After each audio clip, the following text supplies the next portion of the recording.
Hello, my friends, and welcome to the Growing Happy Babies Birthworkers interview series. In this podcast directory, I make sure that you have the easiest possible time deciding which wonderful birth supporter is right for inviting into your family's journey. All the potential members of your essential prenatal and postpartum village are assembled right here in the Growing Happy Babies directory. Doulas, midwives, prenatal and infant bodywokers, lactation consultants, and so much more. I'm Adina Kopinski, board-certified lactation consultant and fellow mom. Together, we transition more easily into motherhood. Let's grow some happy babies together. Hello, everyone, and welcome again to another wonderful conversation on the Growing Happy Babies podcast directory. Today, I'm thrilled to be chatting with Rachel Raice, a doula, a nurse, a lactation counselor, and a fantastic everything pregnancy resource. Welcome, Rachel. Thank you so much for having me today. Very excited to be here. Me too. Can you tell us a little bit about how you got into this field of supporting women in their pregnancy and birth years? Sure. Okay, so I'm not going to keep it too long, but I'll just, start a little bit from the beginning because I do feel like it plays a role. When I was growing up as a little girl, my mom always taught these. She's also a nurse and a childbirth educator. And back in those days, you had like these huge childbirth classes in my house. So I would, 5 years old, all these women coming in with their big pregnant bellies would come into my house and my mom would teach them. And I was always the orange juice girl that went around during snack time and would pour everybody a cup of orange juice and a snack. And it was just such a great feeling to be around everyone. So I was automatically always just around pregnant women, hearing the birth, different just props and stories and everything like that. And just seeing that was very impressionable. I mean, I enjoyed that very, very much. So I think like automatically just growing up with that, I automatically like knew I would be working with pregnant women and babies and all that. So that's where it started. I am a nurse, registered nurse. I've worked in the United States for almost 2 decades before I made Aliyah, and I worked as a labor and delivery nurse in a very busy unit. I worked as a postpartum nurse. I taught many of the classes in the hospital for childbirth education. So it was just something that I was really, really natural at and loved and thrived in. When I was making Aliyah, I actually thought I wasn't going to be a nurse anymore. I was getting a little tired. It was almost 20 years, and I was like, you know what? I'm going to move to Israel and I'm going to open up a garden store. I make challah boards and I'm going to do some yoga. And not really. And so we made Aliyah here, and I very quickly realized that I kill every plant I own, and this wasn't going to work. So someone suggested that I just take the test here in Israel and see if I could pass it. And it's been almost 20 years, the nursing test here, and I did take it. And I did pass it, which really kind of threw me off because I was suddenly a nurse here. So bottom line is I did just throw myself in. I started working in a DASA hospital. I worked there for a little less than a year. I worked in Terem urgent care and very quickly started to learn the system here. It was pretty brutal in the sense of it was just so different culturally. It was really, really a hard transition for me. It took me like a good amount of crying, stamping my foot, like, I don't know what I'm going to do here. But slowly over time, as I was getting used to things, I realized that I am enjoying doing this, but it wasn't the same working in the hospital. The shifts, the money, the culture was really hard for me. And I started seeing there was a real missing part for so many people, even people that are just olim coming. There's such a shift of like trying to understand and give birth, even if they've had kids before. It was hard for them because it was just such a different culture here. So I took a step away from the hospital, which is the world that I know for so many years, and I just was like, okay, I'm going to be a doula now. Again, I just want to like talk a little bit about being a doula in America. It's just not as popular of a thing there that it is here. And honestly, when you're a professional, a labor and delivery nurse, somebody who's just worked in the hospital for so many years, a doula is not somebody that I really was like, it was almost like I don't want to say step down but it was almost a little bit like that. Like I'm this educated person versus a doula is like, what's a doula? But I decided that, so it took me a little bit of time to call myself a doula. I was more of like a coach, a birth support. And then as I started to get into the role, I started to really embrace this doula role. I was like, hey, I think I'm loving being a doula because I started learning what a doula was, right? And I started really realizing how much power they had to them in really empowering this woman who's trying to give birth, she just really needs that support.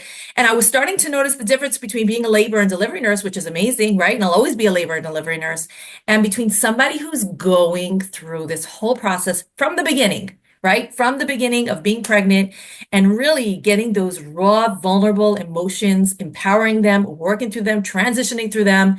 It was amazing.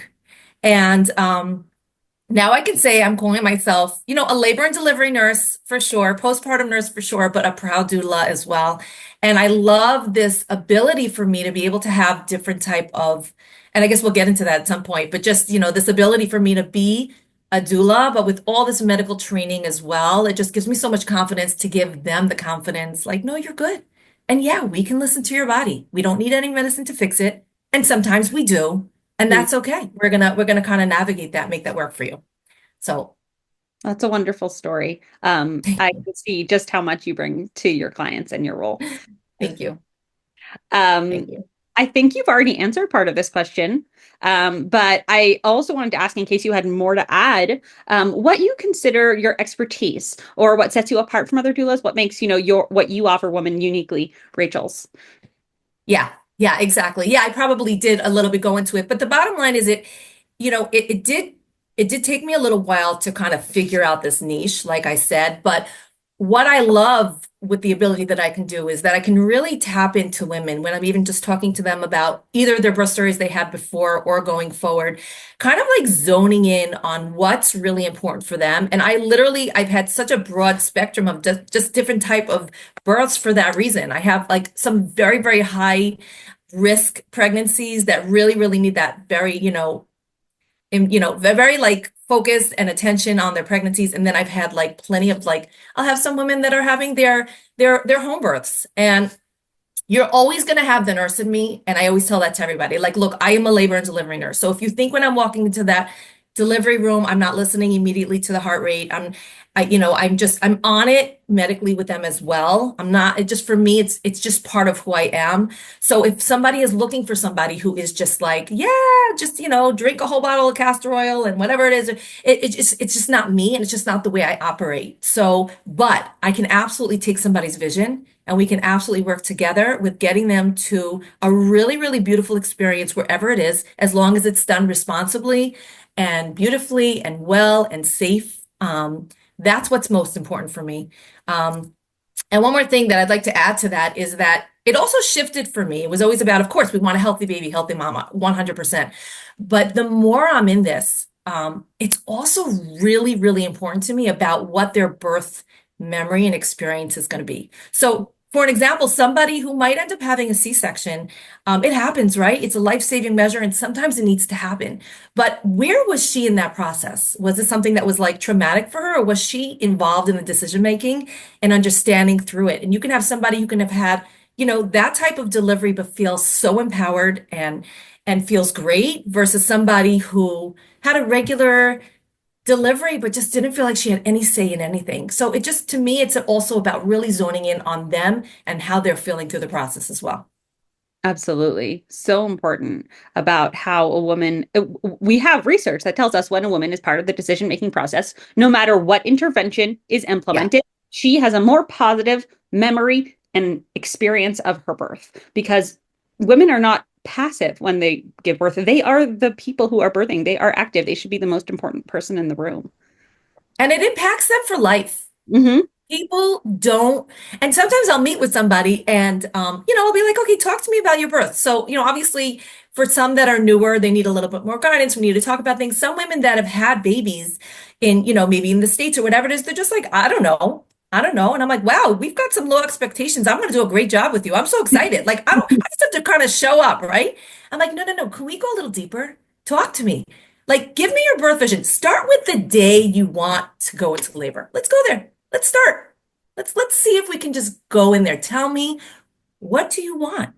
And I love that process of even women who have had a couple of kids to be able to even with them, what do you want? This is a really special time. So yeah. Yeah, absolutely. Absolutely. Can you tell us a story about a birth that you supported that you think the woman listening would find interesting, inspirational, change their mind somehow? I have a ton, Yeah, yeah. but there's actually one or two that come to mind. So one of them, it was just, it happens to be a particular situation, which I'm obviously not going to go into really a lot of detail, but this person had suffered a tremendous loss during her pregnancy. So I did have to carry her and go with her through that process as well. And I remember when it was time for the birth, she wanted to have a natural birth and a water birth actually in the hospital. And we had gone, and I remember like it was really, really important about the people that were supporting her.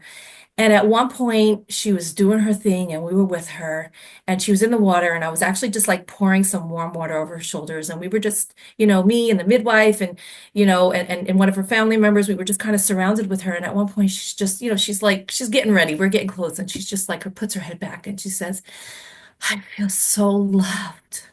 Mm. And it was like, and especially for this person that really needed it, it was like, this is what we want, for her to just instinctively just say like, I just feel so loved and so supported. And to me, like, that's what it's about for me. It's about feeling supported and feeling like I can do this. And so that was like a real moment for me that I remembered. I'll tell you one more quick one because it just made such an impression on me. Like I said, I have so many, but I had this first time mama, and it was, she actually needed to be induced, which we know is so not fun at all, but we did what we had to do, and she was fantastic. And we actually had a pretty great birth, and I was really happy, but it wasn't short, as we know.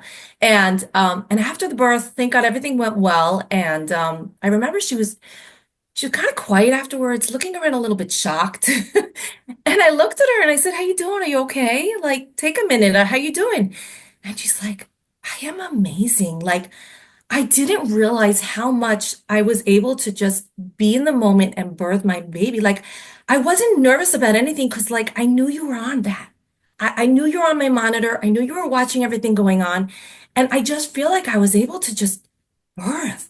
And again, it was like such an innocent comment, but it made such an impact on me. And I think it's kind of like what forms me into the way that I am as a doula. Like, this is not my birth. This Right. is your birth. And I tell that to my clients all the time. You've got to prep. This is your birth. I will support you. I will work with you. But what is the experience going to be like for you? And so that also was something that stuck out in my mind. But I can give you 100, but those are the two that stick out right now for me. I feel inspired by how well you take care of your clients. Thank you. Thank Can you. you give a pregnant woman a piece of advice for her as she gets closer to her birthday? Yes, yes. And this is actually a little bit of this is actually a really big point for me because one of the things, I teach childbirth classes, and sometimes I like to call myself also like the real deal doula. Because when I talk about postpartum, I'm like, listen to me, guys. Like, I just want to tell you something. Postpartum is a beast. Nobody pays attention to it. It's a Mhm. beast. Yeah. It's almost harder than the birth, and nobody pays attention to it. And I have been working so hard in trying to get them ready for it in the sense of also like mentally and emotionally, because when they give birth, they just think it's like intuitive. The breastfeeding's going to be intuitive. They're not going to have any hiccups. The baby's not going to have jaundice. Everything's going to be perfect. And then they come and they're hit like a truck sometimes. Yeah. Do we have great experiences? For sure. And I am still working on it because it is hard for people to really understand what they have to prepare for. But I am definitely working on that aspect of like, okay, great. Let's talk about things that are going to be really hard for you when you give birth. Okay. The exhaustion. Have you thought about who your support team is going to be? I'm telling you now, 95% of women have issues with breastfeeding, and it's not, it's maybe natural, but it's not intuitive. It's a skill. So who is your lactation consultant? Do you have one already? Because I want you to get her phone number, and I just want you to shoot her a text and just say, hey, are you available? What are your prices? These are the things how I prep them. What postpartum products are we going to have? So those are really, really big things that I focus on, because I let them know you're probably going to be miserable and it's going to be hard in the beginning. And that is normal. So I think normalizing how hard it is for me. One little thing is I happen to have focused now also. I'm a lactation counselor, and I do really, my niche is pumping. For many people, they're just like, I'm just going to breastfeed, so I don't even have to get a pump. What is a pump? They're going to give me one in the hospital. It is a world. And if you are prepared and educated about it beforehand, it will change your life. And that is something I bring up with them as well. Okay, I know that you're planning not on pumping or that you won't have any issues, but I want that information taken care of before then as well. Because what happens if somebody's baby gets into the NICU, right? And suddenly you have to go home and you want to give this baby breast milk and you don't have a pump, right? And you're suddenly wearing a wearable pump and that's not emptying out you well. So it's like there are so many things. So that's also part of my education, is just knowing how you can prep for your postpartum is like I said, it's huge. Absolutely. Absolutely. When I do prenatal consults, one of the things I always go over is just get a ballpark understanding of what your flange size is going to be. We can't get accurate sizing until postpartum, until mothers have given birth. But beforehand, a mother can understand that she might not be the standard flange size. And that is enough to at least let her know like how to optimize her pumping. Correct. Yeah. 100%. 100%. Yeah, absolutely. Thank you. Thank you so much for your very wise words. Really happy to have met you today. Thank you so much. Really, really a lot of fun. And yeah, let's just keep supporting the births, right? And the babies and the postpartum moms, because that's what we need. It takes a village. Absolutely. Right.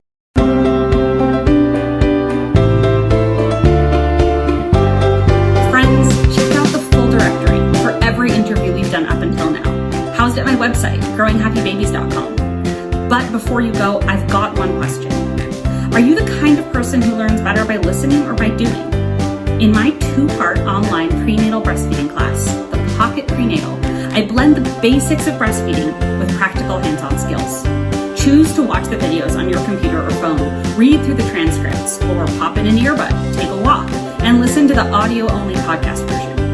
After you've dived into the what's and whys of breastfeeding, join part 2, our live hands-on class, where we roll up our sleeves and practice the how of breastfeeding. Experience hand expression, learn how to size yourself for better pumping, practice bottle feeding techniques that improve your baby's sucking skills, and use easy bodywork exercises to help your baby's comfort, sleep, and digestion. You're going to walk out of this class with an essential toolkit for navigating early motherhood. This is the class every baby needs their mother to take. Go to thepocketprenatal.com and use your listener code, growinghappybabies, for a special 10% discount. See you there.